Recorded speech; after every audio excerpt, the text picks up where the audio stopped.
नमस्कार, स्वागत है आपका एशियन टीवी में और शुरुआत करते हैं मुख्य खबरों की। राजकीय अस्पताल में कोरोना वैक्सीनेशन के लिए उमड़ी भीड़, सोशल डिस्टेंस की नहीं हुई पालना, वैक्सीन की कमी के कारण बिना टीका लगाए निराश लौटी महिलाएं। सरदार शहर स्थानीय राजकीय चिकित्सालय में 18+ लोगों को कोरोना वैक्सीनेशन के दौरान काफी अव्यवस्था नजर आई। शनिवार को वैक्सीन आने के बाद टीकाकरण के लिए 18+ की महिलाओं व युवकों की जबरदस्त भीड़ हो गई, जिससे सोशल डिस्टेंस का पालन भी नहीं हुआ।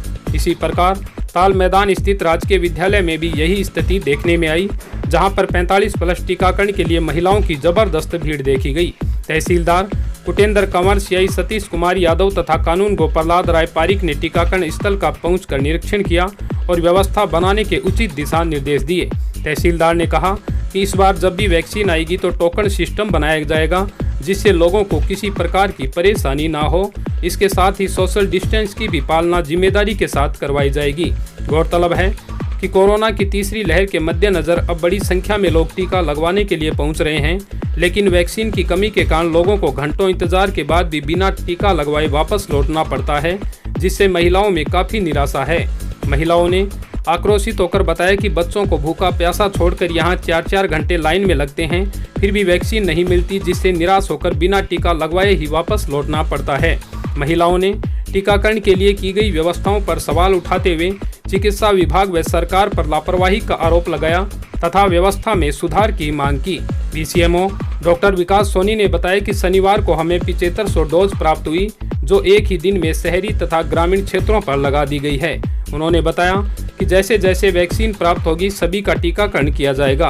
कोरोना की जो संभावित तीसरी लहर का अनुमान सब लोग लगा रहे हैं, उस लहर के भय के चलते या जो लोगों में पिछले 6 महीनों में कोरोना के प्रति जागरूकता ही है, उसके चलते सरदार शहर के सभी टीकाकरण केंद्र पर भयंकर उत्साह देखा जा रहा है। चाहे वो युवा वर्ग का टीकाकरण हो, चाहे 45 साल से ऊपर का टीकाकरण हो। जिला स्तर से जो भी वैक्सीन सरदार शहर को उपलब्ध करवाई जा रही है, हम लोग जीरो बैलेंस जो पॉलिसी है उस पे काम कर रहे हैं। जीरो बैलेंस पॉलिसी यानी अगर मुझे 1000 वैक्सीन दी जाती है तो मैं 1000 की 1000 वैक्सीन को उसी तारीख को सरदार शहर के अलग अलग टीकाकरण केंद्रों पे भेज देता हूं। इसी क्रम में कल रात को मुझे 7500 वैक्सीन दी गई, जिसका अनुपातिक विभाजन ग्रामीण और शहरी क्षेत्रों में कर दिया गया। लगभग 2000 के आसपास वैक्सीन आज सरदार शहर के अलग अलग टीकाकरण केंद्रों पर लगेगी और 5000 के आसपास वैक्सीन सरदार शहर के जो ग्रामीण क्षेत्रों में वहाँ पे लगेगी। ग्रामीण क्षेत्रों में लगभग 30 ऐसे केंद्र हैं जहाँ पे आज कोविड का टीकाकरण हो रहा है। अनुपातिक रूप से 18 से 44, 45 से ऊपर और 45 से ऊपर की सेकंड डोज, तीनों कैटेगरीज में हम टीकाकरण कर रहे हैं। चूँकि लोगों में अब बहुत अच्छी जागरूकता ही है, इसमें मीडिया का विशेष प्रभाव है। कोरोना के दुष्प्रभाव, कोरोना से बचाव के उपाय समय समय पर मीडिया द्वारा की जा रही वर्कशॉप और जागरूकता, सोशल मीडिया के माध्यम से लोग अब टीकाकरण को काफ़ी गंभीरता से ले रहे हैं। लेकिन इस गंभीरता का परिणाम ये हो रहा है कि जो सीमित संख्या में हमारे पास टीका आता है, उसको लगाने के लिए लगभग 2 गुने 2.5 गुने लोग आ जाते हैं। और जहाँ पर लोगों की भीड़ इकट्ठी हो जाती है, वहाँ पर कई जगह जो कोविड स्पेसिफिक बिहेवियर है, सोशल डिस्टेंसिंग की जो पालना है या मुँह पर मास्क लगाना है, उसकी कई जगह पे जो अनिवार्यता है वो हमें टूटती हुई दिखाई दे रही है। फिर भी प्रशासन के सहयोग से, मेडिकल स्टाफ के सहयोग से, समाज के प्रबुद्ध नागरिकों, जनप्रतिनिधियों के सहयोग से हम कोशिश कर रहे हैं कि लोग टीकाकरण करवाते समय कोविड स्पेसिफिक बिहेवियर का पालन करें। और हम ये भी आशा करते हैं कि राज्य सरकार से हमें आगामी दिवसों में अधिकाधिक मात्रा में अगर वैक्सीन उपलब्ध करवाई जाए तो हम इन सेंटरों को भी बढ़ा सकते हैं। हम वैक्सीन बचा नहीं रहे हैं, हम अधिक से अधिक लोगों को अधिक जल्दी से जल्दी दिनों में टीकाकृत करने का प्रयास कर रहे हैं। उन्होंने क्षेत्रवासियों से प्रशासन व चिकित्सा विभाग का सहयोग करने की अपील करते हुए लोगों से कोरोना गाइडलाइन का पूरा पालन करने की भी अपील की। बहरहाल लोगों में वैक्सीन लगवाने को लेकर भारी उत्साह है, लेकिन वैक्सीन की कमी के कारण निराशा का सामना करना पड़ रहा है। ऐसे में अब देखना यह होगा कि सरकार व चिकित्सा विभाग द्वारा किस तरह से वैक्सीन की आपूर्ति जल्दी से जल्दी कर सभी का टीकाकरण किया जाता है। टीकाकरण प्रभारी आनंद देरासरी व मयंक मोदी ने बताया कि व्यवस्था में सुधार हेतु आगे से जितनी वैक्सीन प्राप्त होगी, सुबह उतने ही टोकन वितरित किए जाएंगे, जिससे अनावश्यक भीड़ नहीं होगी व शांतिपूर्वक सबका वैक्सीनेशन भी किया जा सकेगा। बढ़ते अगली खबर के लिए। राजकीय अस्पताल में पिछले 7 दिनों से नहीं एक्सरे फिल्म, रोगियों को मजबूरन प्राइवेट लैब में करवाना पड़ता है एक्सरे। अस्पताल प्रशासन की भारी लापरवाही आई सामने, कैसे होगा स्वस्थ राजस्थान का सपना साकार।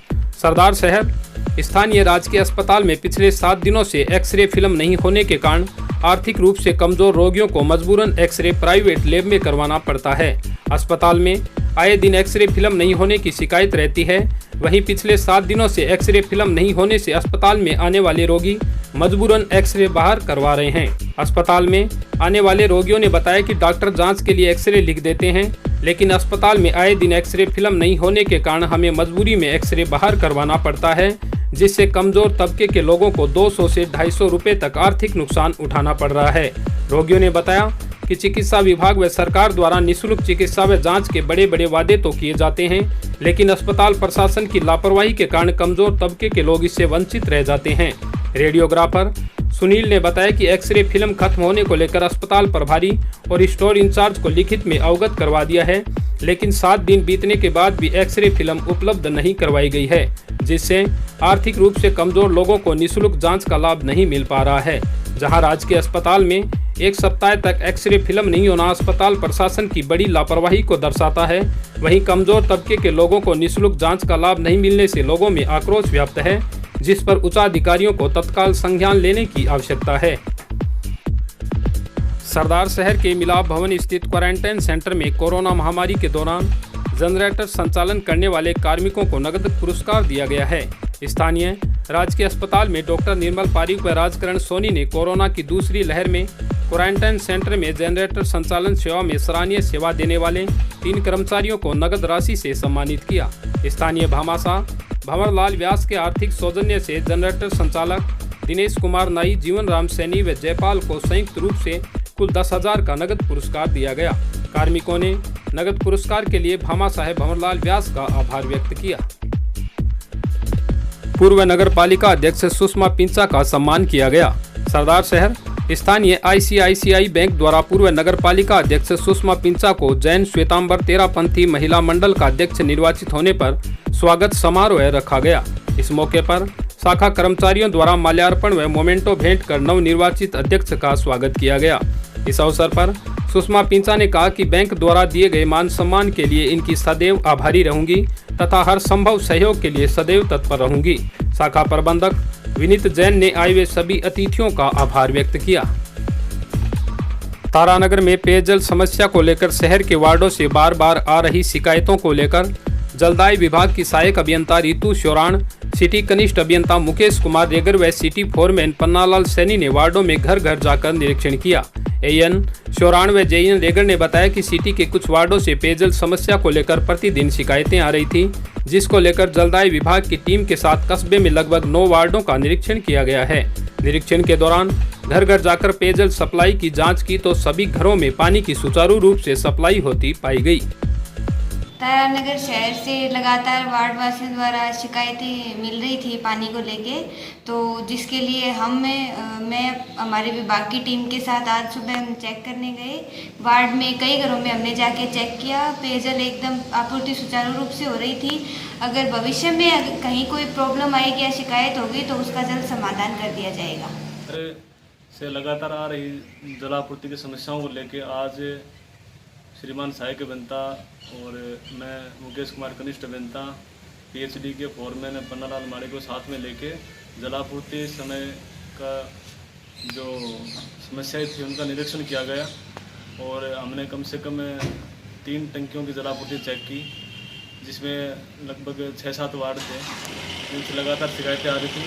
और आज हमने चेक किया तो किसी भी वार्ड में पानी का दबाव कम नहीं था, सब जगह जलापूर्ति सुचारू एवं सामान्य रूप से हो रही थी। राजलदेसर में नहीं सुधर रही वैक्सीन की व्यवस्था, सोशल डिस्टेंस की भी उड़ रही है धज्जियां। राजलदेसर में शनिवार को कोविड वैक्सीन आने के बाद राजकीय उच्च माध्यमिक विद्यालय में टीकाकरण शुरू किया गया। सरकार द्वारा वैक्सीन लगाने के लिए ऑफलाइन आदेश हैं, जिसके पहले टोकन वितरण किए जाते हैं, बाद में रजिस्ट्रेशन किया जाता है, जिसका समय भी निर्धारण नहीं है। वैक्सीन के लिए परसों 9 बजे टोकन बांटे गए, लेकिन आज सुबह 7:30 बजे ही टोकन वितरण कर दिया, जिससे माहौल गर्मा गया। कुछ लोगों ने स्टाफ पर अपने निजी व्यक्तियों को ही टोकन देने का आरोप लगाया। वहीं कुछ व्यक्ति बिना मास्क की टीका लगवाने के लिए आ गए। सेंटर पर सोशल डिस्टेंस की पालना भी नहीं हो रही थी, जिस पर स्थानीय जनप्रतिनिधियों ने आकर माहौल शांत करवाया और टोकन वितरण का समय निर्धारित करने व व्यवस्था सुधार को लेकर वार्ता की। वार्ता में भाजपा मंडल अध्यक्ष पवन बोथरा, कांग्रेस नेता रोहित मारू, पार्षद धनपत शर्मा आदि मौजूद रहे।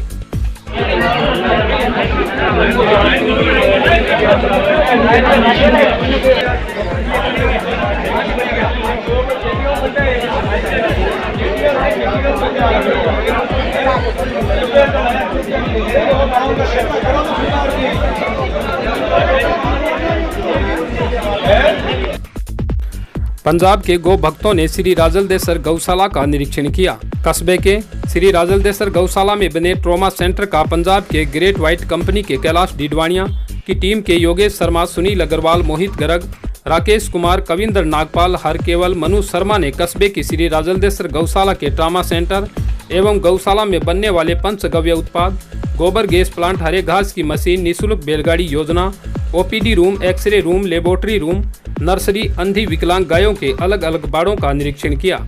निरीक्षण के दौरान ग्रेट व्हाइट कंपनी के योगेश शर्मा की पूरी टीम ने गौशालाओं की व्यवस्थाओं पर संतोष जताकर गौशाला में सहयोग करने का आश्वासन दिया। शब्द नहीं है बयान करने के लिए। मेरे मन में था एक छोटी सी गौशाला, गौ होंगी जिनको हम चारा देंगे या गुड़ देंगे, तो यहाँ के एक अलग ही अनुभव हुआ। मैंने कभी ऐसा अनुभव पहले नहीं किया। शुरू से अलग अलग विभाग बांटे हुए हैं, घायल गऊ हैं, गौवां हैं, अंधी गौ माँ हैं, सबका अलग अलग विभाग बनाए हुए हैं। इतना साइंटिफिक काम किया हुआ है कि मेरी सोच से परे थे। गोबर का इस्तेमाल, हर चीज़ का इस्तेमाल, गौ माँ का अस्पताल, मतलब देख के मेरे को ऐसा लग रहा है जैसे मैं कहीं किसी जन्नत पे आ गया हूँ। और मेरे को ये सौभाग्य आप लोगों ने दिया यहाँ पे आने का। मैं आपको बहुत बहुत दिल से आभारी हूँ कि आपने मुझे यहाँ आने का मौका दिया। मैं अपने आप को इतना धन्य मान रहा हूँ यहाँ आके कि मेरे पास शब्द नहीं है बयान करने के लिए मैं कितना अच्छा महसूस कर रहा हूँ। और परमात्मा करे मैं हर साल यहाँ पे आऊँ और आप लोगों के साथ जुड़ के इसको बढ़ता हुआ आगे देखूँ। धन्यवाद। तारानगर के वार्ड नंबर 1 में स्थित पुराने कुएं में अज्ञात का शव मिलने से क्षेत्र में सनसनी फैल गई। शहर के बाहर स्थित कुएं से बदबू आने पर पास ही मकान निर्माण करवा रहे मनोज गोदारा ने पुलिस को सूचना दी, जिस पर थाना अधिकारी गोविंद राम बिश्नोई में जाब्ता घटना स्थल पर पहुंचे तथा वार्डवासियों व नगरपालिका कर्मचारियों की मदद से शव को बाहर निकलवाकर मोर्चरी में रखवाया।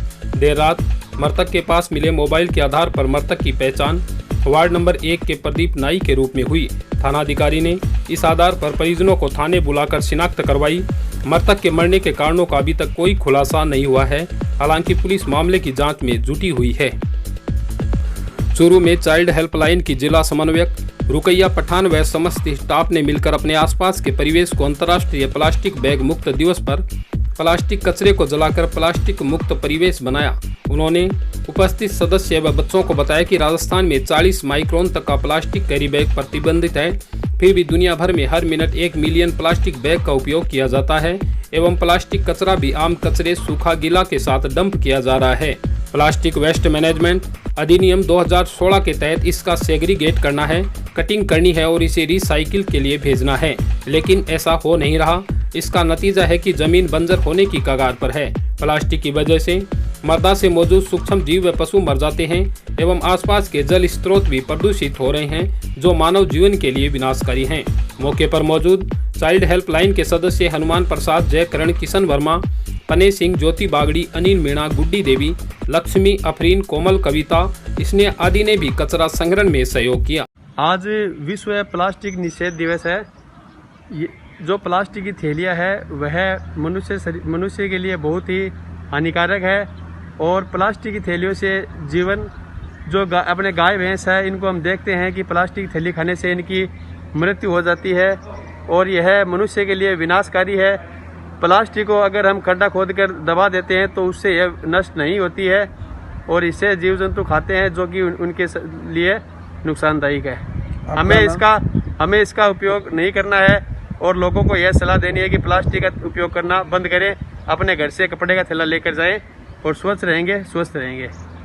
इसी के साथ मैं मुन्नालाल राव, आप बने रहिए एशियन टीवी में। धन्यवाद।